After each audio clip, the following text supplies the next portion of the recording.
It's preparing to go live. Okay. Just let me know when you are ready. Okay, it's done. Okay. Yeah, thank you. Okay, so good evening, everyone. Good afternoon from Canada, where I sit right now. So we are welcome to another session of book review. This is the Business Readers Global platform where we get to, come together as like minds to share our thoughts on the books that we read, generally about business books, like-minded business entrepreneurs and business owners coming together to get our knowledge base improved upon. So today I'll be leading the discourse. My name is Oluwatoyin Ayedun. I'm an entrepreneur and based in Canada at the moment, but I usually would have a lot of connections within Nigeria from time to time. So thank you for having me. So we'll be having a great review this afternoon for our current read, which is the book Good Strategy, Bad Strategy by Richard P. Rumelt, who is a professor of strategy and is a renowned professor that has gone deep into analyzing strategy for businesses, and he is known for his good strategies in terms of the in the world of business generally. So we'll be looking at this book, chapter 7, 8, and 9 of the book, with our great presenters, even though we know that some of our presenters are unavoidably absent this afternoon, but we will still carry on. Thank you so much to Mariam Kadiri, Nenlap Bello, and Lady Saratu Pinda for leaning in generally to come speak to us. But in place of Lady Mariam Kadiri, I will be taking the first chapter, which is chapter 7 of the book, and taking us through the writer's understanding of the very chapter. So I will just take my screen to, sorry. Okay, so chapter 7, which is, and just for the sake of reference, I'm going to be doing this review from an existing platform, which is known as Bookie. So it's worth mentioning. Due to the short notice, I've just decided to go by their summary, and then we can have some discourse after that. Okay, so chapter 7 of the book is titled Proximate Objectives. And from the very beginning of this read, we've gone through, the different chapters leading to this one. So in this chapter, we'll be looking at, some of the very important tools that leaders have, that they use for the creation of what we call proximate objectives. We're talking about attainable targets, close enough at hand.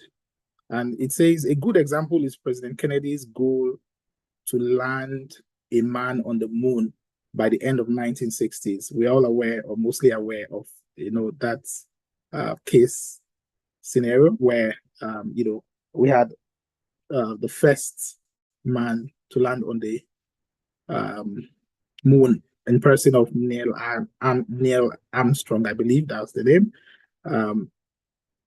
It says it was strategically sound and possible due to existing technology. Unlike more vague, lofty goals, Kennedy identified concrete steps to achieve success through resource allocation and coordination. Okay, so when we look at that very instance, you can see that President Kennedy didn't only imagine this, but basically it was in tandem with the existing technology.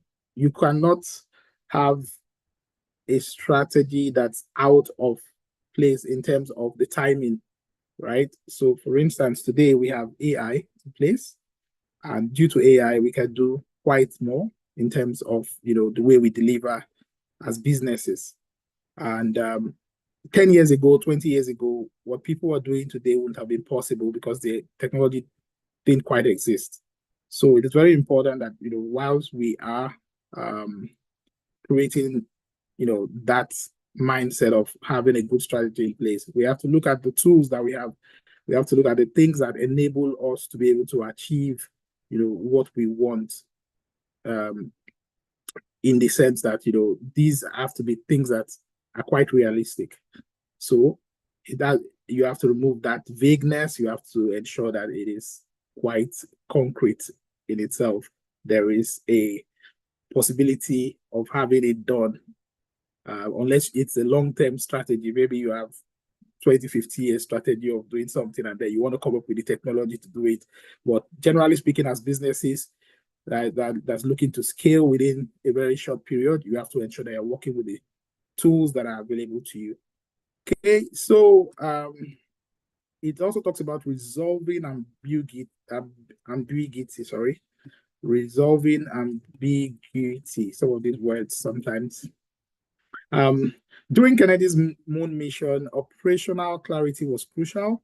It says at NASA's Jet Propulsion Laboratory, Phyllis Boalder created a specification for the lunar surface, addressing the high levels of uncertainty about the environment.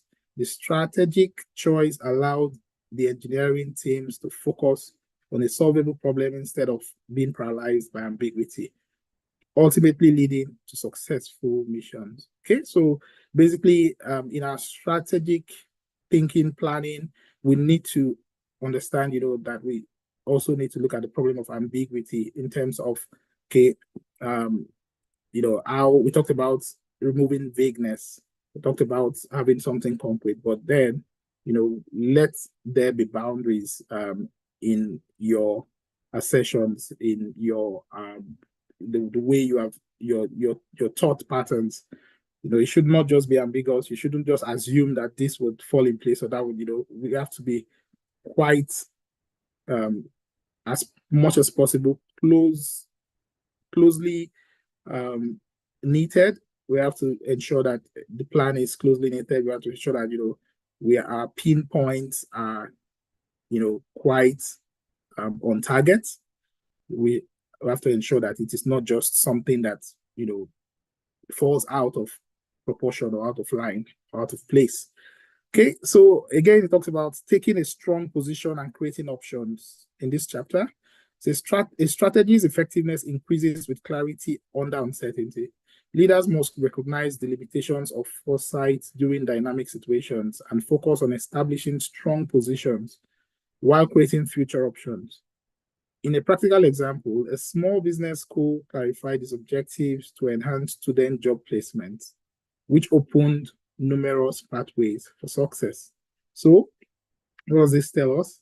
It tells us that basically you do not just carry out things, in just anyhow. You have to, like it says, your strategy's effectiveness increases the clarity under uncertainty, because basically whatever strategy you have come up with is not already, probably in most cases, it's not something that's already functional. It's something that you have to kind of take time to curate. So there's always that uncertainty. There's always that space where you are not certain of what's going to happen next, or what's the outcome of what I'm doing. So you have to ensure that you have strong positions while creating future options. So that's very important. So it says, give us that example where a small business school clarified its objectives to enhance student job placements, which opened numerous ways for success. So very important, taking strong positions in order to create other options. And I think I'll stop here because of our time. We have 2 more presentations to do, but I'll just finalize this with the hierarchies of objectives. Proximate objectives create a cascading effect throughout organizations, where higher level goals inform those of lower levels, allowing for systemic or systematic problem solving. Differences in resources and skills dictate what is considered proximate for various entities. Examples illustrate how mastering essential competencies and layering these skills enables organizations to focus on more complex objectives, whether in academia or industry. So each step of skill development enables organizations to tackle greater challenges in strategic pursuits. So basically what it's telling us is that there are hierarchies in our objectives. You have to ensure that, your goals are well defined and, well positioned in terms of, what's more important and how you get to approach them. So when you're having a,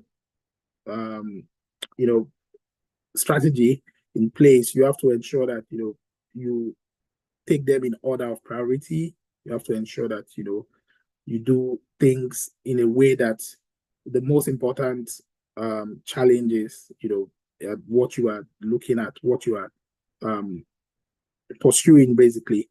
So very important. So it says that it enables organizations to focus on more complex objectives, whether in academia or industry. It says each step of skill development enables organizations to tackle greater challenges in their strategic pursuits.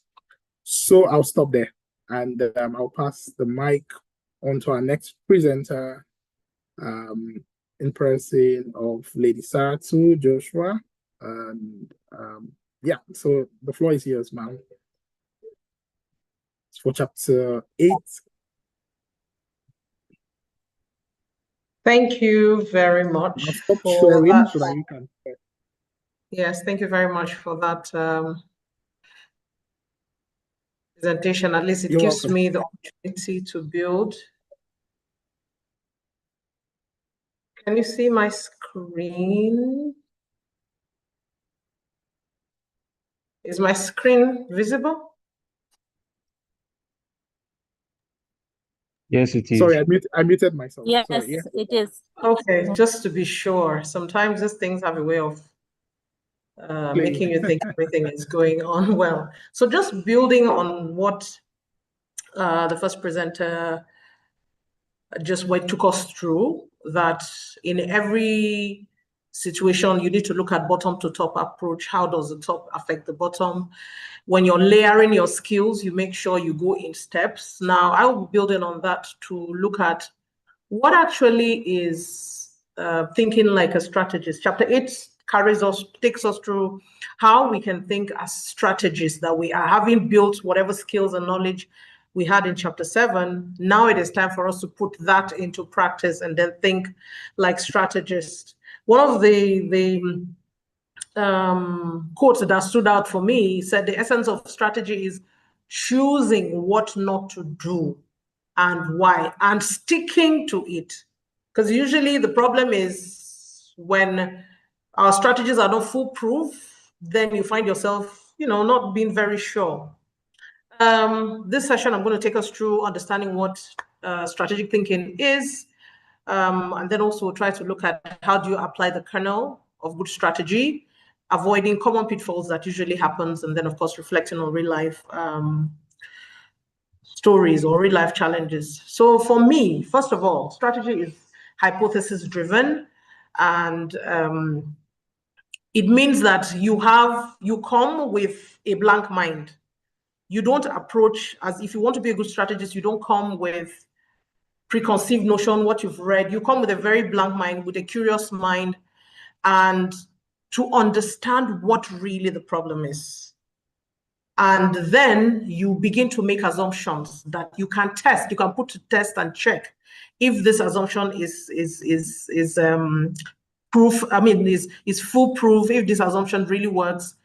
And it is about you thinking like a scientist. So in the science lab, normally they will tell you sulfur is a gas that smells like egg, that gives out that is colorless. This is just an example. Maybe it's colorless. It gives off a smell like rotten eggs. So what do? You put it to test. You first of all, if it means burning it, you burn it to get the gas. Does it smell like rotten eggs?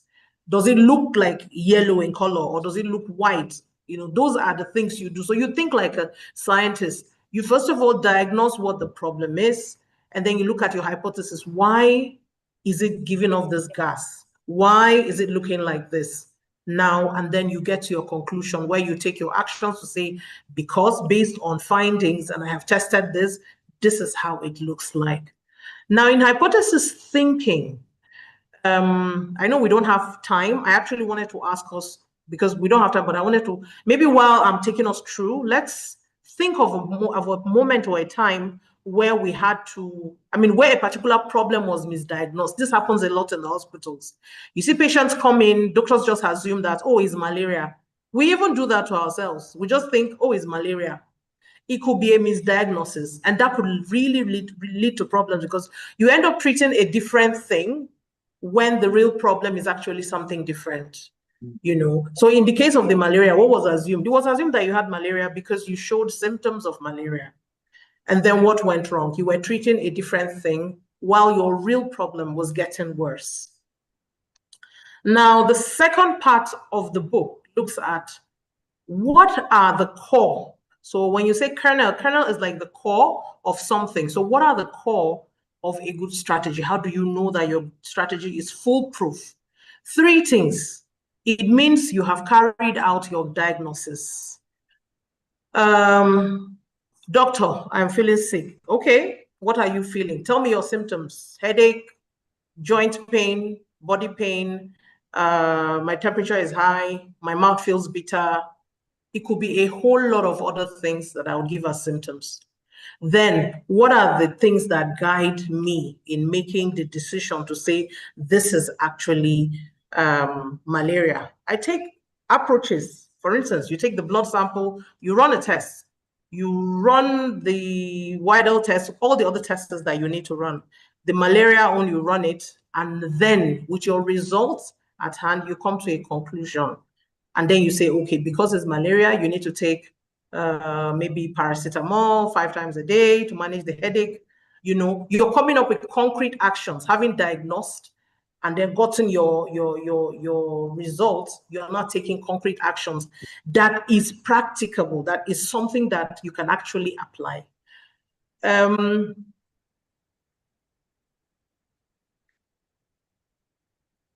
This is just bringing us back. When you look at it, you do it with such medical precision. So you look at the diagnosis, what is wrong? The guiding policy is, having looked at it, what do you think is the treatment plan, right? The coherent actions are, you take the medications, probably you sleep in mosquito nets, you drink good water. That is the core of understanding how a good strategy works. If you put any strategy through these 3 layers of analogy and it does not follow the same sequence, then your strategy is not foolproof, and I can assure you it would fail. If you say, I'm not going to do diagnosis, I'm going to just go through the treatments and then coherent actions, you are heading for failure, complete and total failure. For the third anchor for me, reading that book was to also try and avoid template thinking. Strategy is really not a vision statement or a mission statement. It is not a collection of jargon words or big English words. It is not also a list of goals. It is an action that requires you to take judgment based on focus and trade-offs, meaning you check, you recheck again, you check and you recheck again, and ensure that whatever solutions or whatever strategy you're coming up with has been tried and tested. Now coming back to real life example or real world example, I came up with just two for my own end. An example is an NGO response. An NGO comes in, they want to respond. And for instance, what is their diagnosis? Well, aid is not reaching communities, and what would be their guiding policy? How do we decentralize these distributions? So if initially we used to give it to the community leader, and we discovered that when it gets to the community leader, it is not branching out into the community to meet those people in need. What do? We decentralize. We say in each community, we need a representative. So the representative of each community comes to the community leader's place and take the portion that is meant for them. Now, when they take that portion, they go back to their communities and then they ensure that these things are distributed. So that way, we're empowering a second person to be able to to hold the first person accountable. And then, of course, it means that this aid is able to move around the community, not necessarily stuck in one place, with one person having complete and utter control of it. Another case study is, okay, the company is not growing. The growth line has flattened out. What is the problem? First of all, you look at what is the product they have. What product did they have? Why are they not seeing growth? Is it because the product has low visibility, the product is not being advertised well, or the quality of the product is bad? If you're able to diagnose that, then you begin to look at how do we double the marketing strategy? How do we put it out there? How do we increase the quality? So that you look at the problem, the problem, the way to solve it, which is a solution, and then what are the concrete actions that you can take that will help you out of that problem. Key takeaways. A good strategy is focused, coherent, and insightful, just in case you forget. And bad strategy is, of course, wishful thinking dressed up as goals. We do that all the time. It's a new year. Yes, we have plenty goals. But then what are those small steps we need to break to achieving those goals?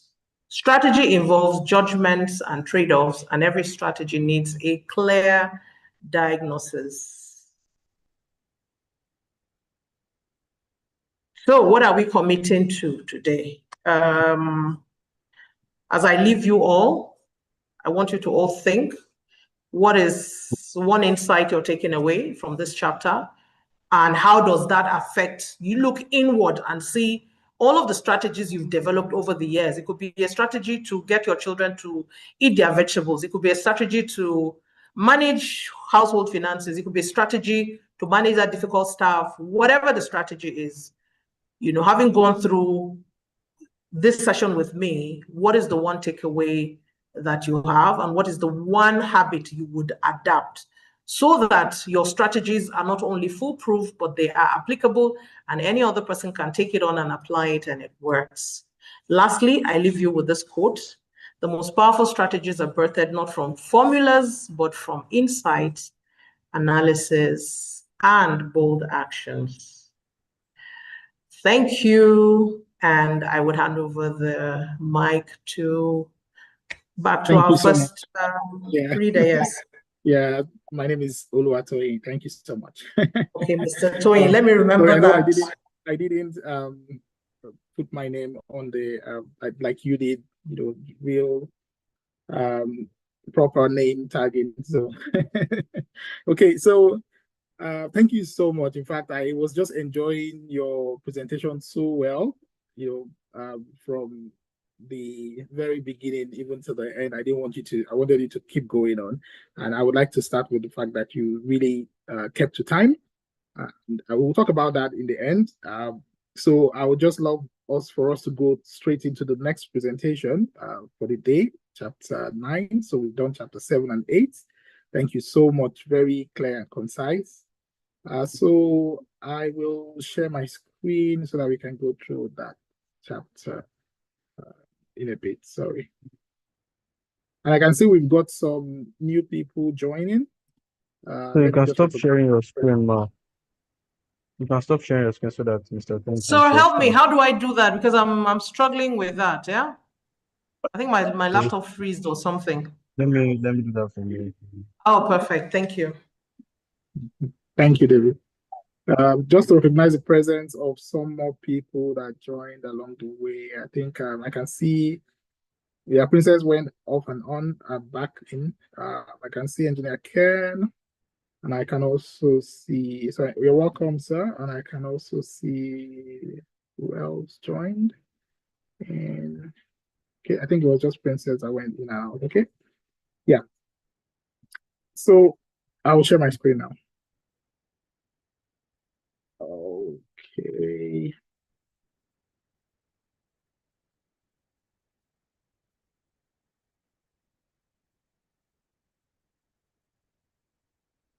Okay. Yeah. So like I said, we'll leave this as part of the discussion in the end, but I think I might be able to just, when I look through the slides done by pharmacist Nenlap, I think it's quite straight to the point. So I might be able to dash through it myself, and then we can have a discussion on all 3 slides afterwards. Because of our time, we don't want to exceed our time by any much. So I will just go on to present chapter 9 of the book, which is the title of that chapter is chapter 9 of the book, Good Strategy, Bad Strategy, which chapter 9 is titled Using Design.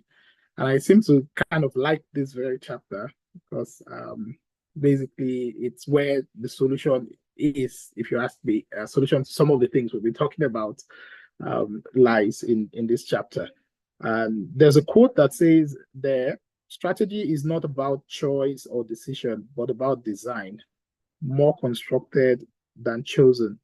And if we take a cue from what the former speaker, was talking about previously when she mentioned that strategy is not just buzzwords, it's not just your mission statement, it's not just anything that you think in your head. Those are good sort of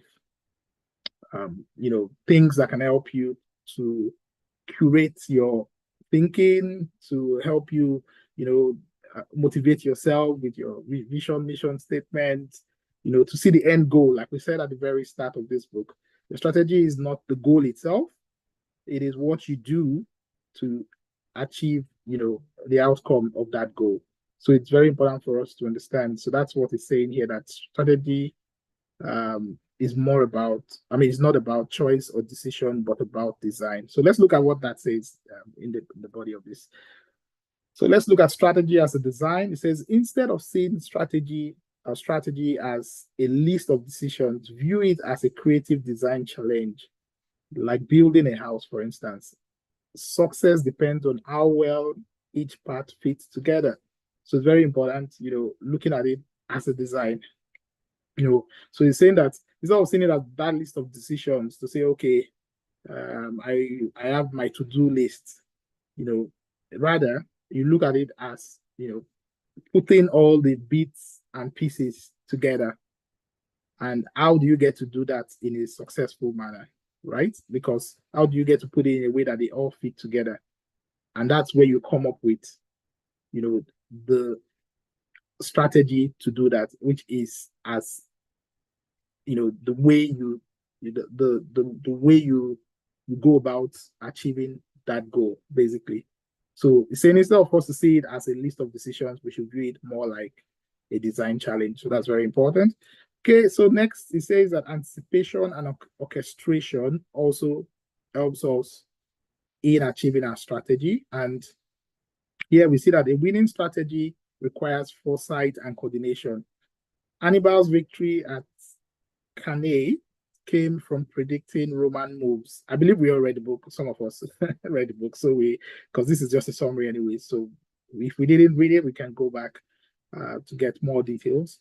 So he said that Hannibal's victory at Cannae came from predicting Roman moves and executing a well-planned encirclement.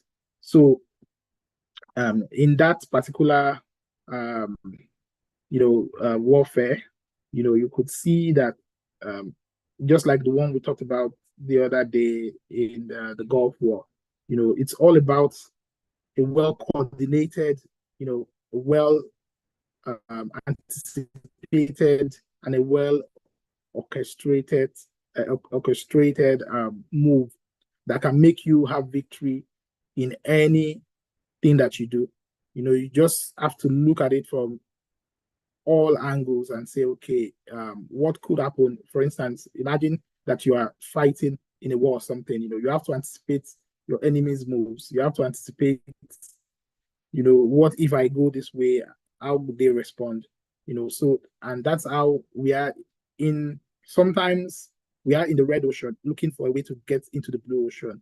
So what strategy are you, are you going to, how are you going to kind of, put your strategy in a way that will help you to move, to have that coordinated move from the red ocean to the blue ocean, based on the fact that you have competitors, you have people all around you who are probably doing the same thing or trying to, get a better strategy than yours.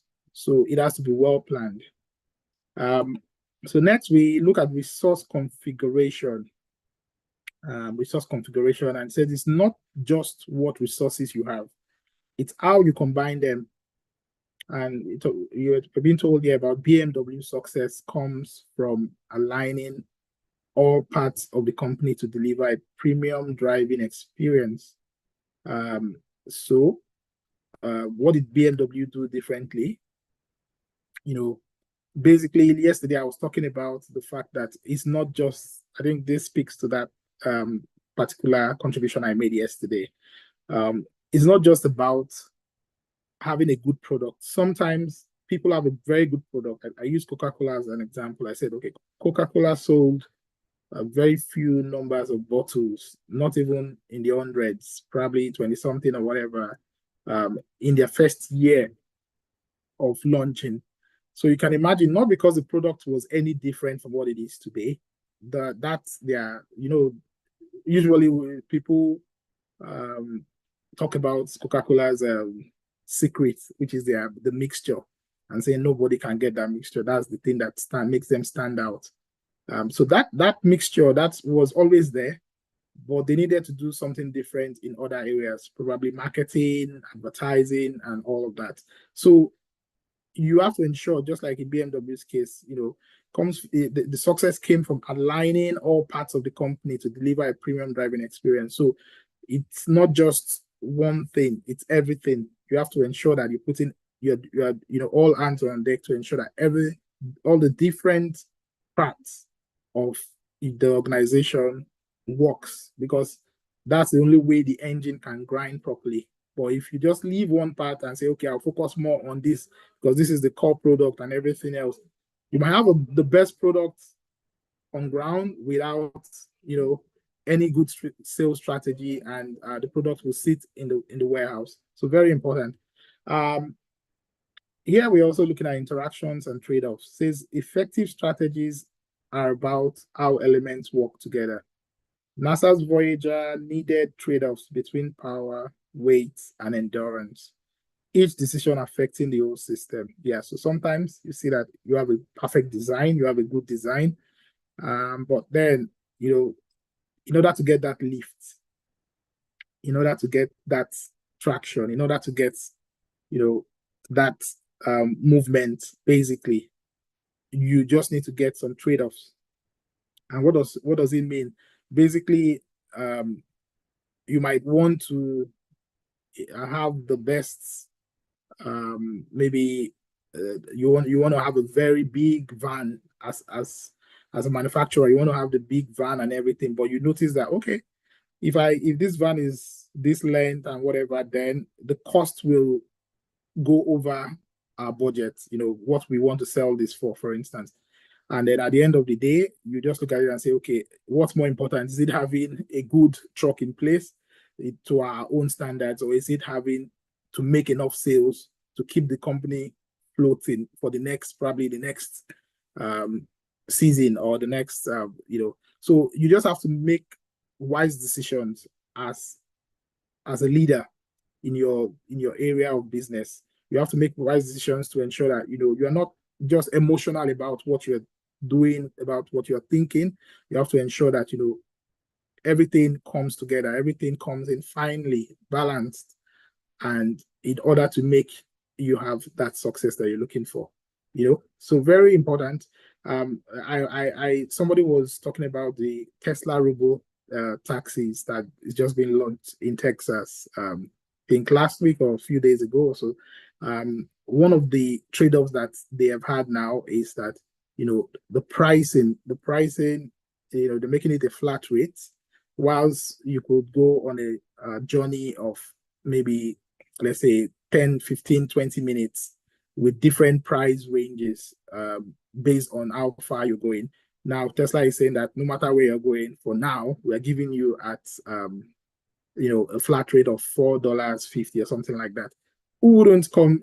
All the people who have been criticizing Tesla for the last time, they will just forget about those criticisms because they're looking at their pockets. That's a trade-off, but they know what they're looking for on the long run.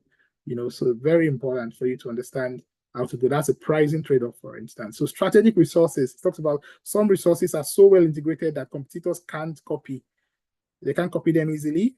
Like in BMW's case, it says BMW's deep engineering culture is a core strength that others can't quickly replicate. So you have to look at your areas of strength in terms of your technology, your core strength areas, and ensure that you keep fortifying it. You keep ensuring that you keep it close to your chest, and ensure that in some cases, yes, they will copy some things, but not the core of it. Okay, coordinated action. It says a vision means little without action. Strategy must come alive through clear coordinated steps, as shown by the bank or by a bank that succeeded by narrowing its focus. So it's very important that when we have a strategy in place, strategy on paper is not a strategy until it is implied, until it is acted out, until the strategy has been actually followed through. So it's very important for us to understand that without action, the strategy remains a vision. Okay. So we're looking at the main highlights of this chapter, which is where I would end. Sorry, I took some extra time. Strategy is about design, not goals. So that's important for us to know. And it says success comes from anticipation, smart use of resources, and clear coordination. So you have to anticipate, use your resources smartly, clear coordination. It says the stories of Hannibal, BMW, and NASA highlights this. Past successes can breed stagnation. Staying competitive means constantly redesigning your approach and avoiding the comfort of the familiar. Thank you very much. I'll stop there. Okay, so we'll just use the next 5 to maybe 7 minutes to just do our usual contributions for this one. Sorry, I'm presenting from outside my regular safe or comfort zone. I'm not present from my house today, so it's quite hot in here. Funny to say that a few months ago we're complaining about the cold, and right now we are complaining about the heat wave. That's how life is. Life no balance, like they say. Okay, so quick one. Thank you so much, Lady Saratu, one more time for your presentation. I enjoyed that so well. Thank you so much. So can we just give her our flowers? Can we please give her flowers as the usual practice is in the house?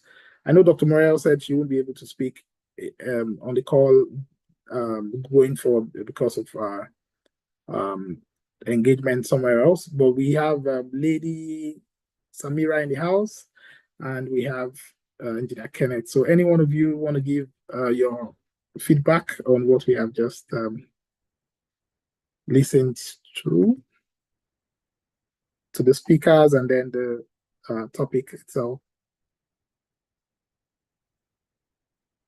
The floor is open, sir, and Ma.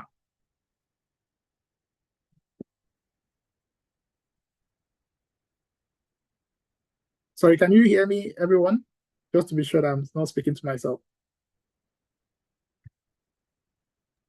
Yes, I can hear you. Oh, okay, okay. Yes, sir, I Yeah, can hear you, sir. Yes, I can. Sorry. okay. That's fine. That's fine. Yeah, Lady Samira. Or Coach Samira, let's give you your real, let's give you your accolades, Coach Samira. Thank you. I should commend you for the time today. Thank you. Yeah, even though we started a bit late. Yes, yes. Brilliant presentations. And well done. Thank you for taking up the mantle. We're always grateful to you for that and stepping in at the right moment. Lady Sarah too. Thank you. Brilliant presentation. I loved how you summarized your chapter on the slides. And then I'm trying to get the quote. I wrote it down. There was a quote you read out, which actually stood out for me. It says the essence of strategy is choosing what not to do and why. For me, I usually think it is what to do.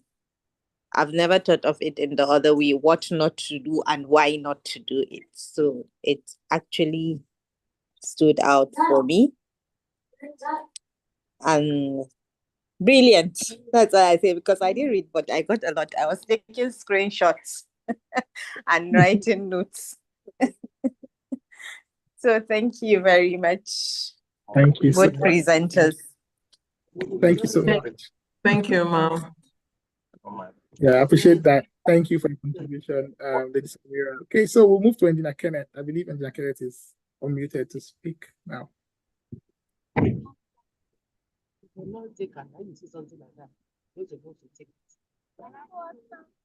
So, Engineer Kenneth, are you with us, sir?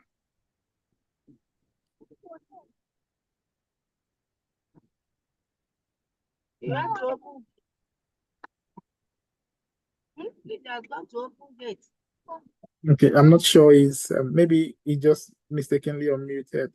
Okay, so David, I would throw the last contribution to yourself since you are here as well, and thank you very much for your service for keeping us on live. Live and also helping us with the admin stuff. Thank you so much. Okay, so your contribution, sir.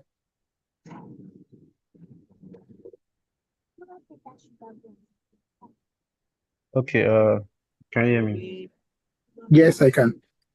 Okay, awesome presentation from both you and also Mrs. Sarah too. It was insightful as well. I was a bit disconnected, but I could get, some insight from what she shared from our chapter 8, right? It's very, very insightful. You know, I love the examples that she also gave in terms of the NGO planning. How just not to, drop into conclusion and just because even in my place here, we also talk about strategy and how if you want to actually get how to benefit from your strategy is by you taking out your own biases away from it and just having an open mind to what you want to do so that you'll be able to get the actual facts and get to the objective of what you want to achieve at the end of the day. So it's very, very insightful. And there's a lot that she was able to, concise into that slide of ours and actually makes sense. Thank you very much, Sars, for also representing as well, as always. Thank you very much, sir. You're welcome. So that's Thank you, David. Thank you so much. Yes, Lady Sarah is a fellow in Toastmasters, so you can imagine she's an experienced presenter. And like I said, I just couldn't stop listening to her when she was presenting. I wish we had a bigger audience, but those of us who are here, we're always gaining all these things ourselves. So Thank you so much for that contribution. I don't think Engineer Ken is able to speak where he is, so we'll leave it at that. I would just want to thank everyone because we are right on time. Everyone that was able to join today. In as much as we had 2 speakers not being available, we were able to make this happen. And one thing that stands out again is the fact that we were able to come up with a strategy to read this book in a very short time.